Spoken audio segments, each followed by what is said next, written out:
All right, Nick, it's time to talk about the LSU Tigers. There's been a lot of noise going around.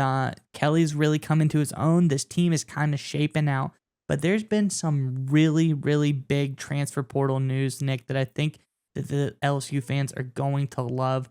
But before we get into all of that, LSU fans, you had a great season this season. Kelly really seemed to pay off as a head coach. He came in and did what he needed to do. But speaking of this season, what was your favorite moment from the season? What was the best moment of the season to you as a fan? Let us know in the comments below.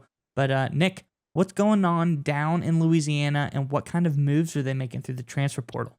Yeah, so this is according to Hayes Fawcett over at On3 Sports, is that former Alabama wide receiver Aaron Anderson has committed to LSU. He's transferring to LSU. The Louisiana native is ranked as a top 40 recruit in the 2022 class, the number 4 overall wide receiver.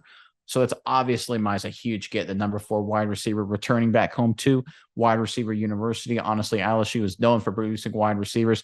Aaron Anderson moving on from Alabama, obviously huge for the LSU Tigers, getting a playmaker like him. But there's two things I want to focus on with this move that really jump out at me. One is that Coach Kelly, with his, this reinvigorated LSU program, has focused a lot on the transfer portal. Of course, quarterback Daniels was the transfer as well that he brought in. Now you've got Anderson. This is a guy who, again, understands the modern age of college football. He's not trying to live too much in the past, not trying to just focus on recruiting and just things like that. He's looking at the other ways to build a team. A lot of what Lincoln Riley did at Southern Cal, for example, going about it both ways is big. That's one of the reasons why LSU has rocketed back into contention so quickly. Moves like this are a sign that they will continue to stay in contention in the brutal SEC West. But there's one other point I want to bring up here as well, is that Alabama, for the better part of the last decade, has dominated Alabama, Louisiana, recruiting territory, Mississippi. They've absolutely dominated. They've had their way with pretty much the entire area. Now that Brian Kelly is down there and doing a heck of a job recruiting, as well as winning this transfer portal battle over Anderson, who's a really talented wide receiver. Nick Saban even said he was a really talented guy. This shows that it's going to get a lot tougher in the recruiting and transfer portal battles going forward.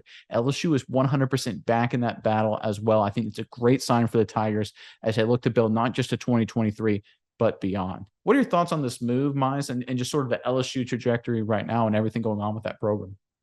Yeah, Nick, I feel bad for Alabama because they get beat not Feel once, bad but for twice.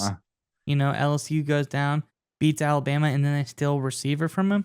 What more could you ask right there, Nick? Big time win for LSU. But I listened to some words from Brian Kelly talking about his philosophy in the transfer portal, and I thought it was very interesting. This is over at Go 247 Sports. But Brian Kelly talked about how ideally the Tigers are looking for a few parameters when they're adding someone from the portal. Fit comes first. A Louisiana background is always preferred. So there you go. That's the first part. And then another underrated part is knowing that there is multiple years of eligibility remaining with that player to try to work them into the system. And this guy checks both the boxes, Nick. I think he's going to be a perfect fit here in LSU. Obviously, they're losing Kayshon Boutte to the draft, and I think this guy can work his way in and be a phenomenal receiver in this system.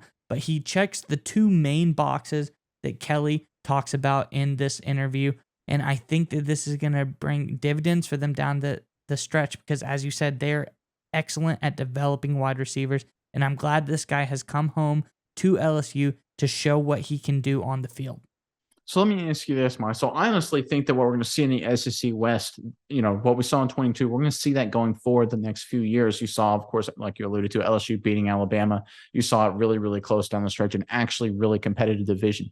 Do you think there's going to be a chance? Are we going to go back to like the early 2007, 2006, 2009 days where, LSU won, Alabama 2, things like that, those kind of game of the century matchups? I really think LSU is on a really strong trajectory here with what they're doing in the recruiting, the transfer portal game. Do you think we have a chance to head back there? Because to me, I think that was sort of almost a golden age of SEC football. Yeah, no, I think that should be how it goes. I really, really like that era of football. I like the really strong LSU teams where it was always lately they had fallen off, but now they're kind of back to where they need to be. And I really liked when LSU came down to Alabama every year. It was always the game to watch of the season. And quite frankly, Alabama was always pretty nervous about LSU coming down and what they're going to bring to the table. So I'm glad they're back to where they are. And, credit to Kelly. He's already brought this program back to its former glory. They beat Bama this year, and I really think that they're going to have a bunch of tremendous matchups down there.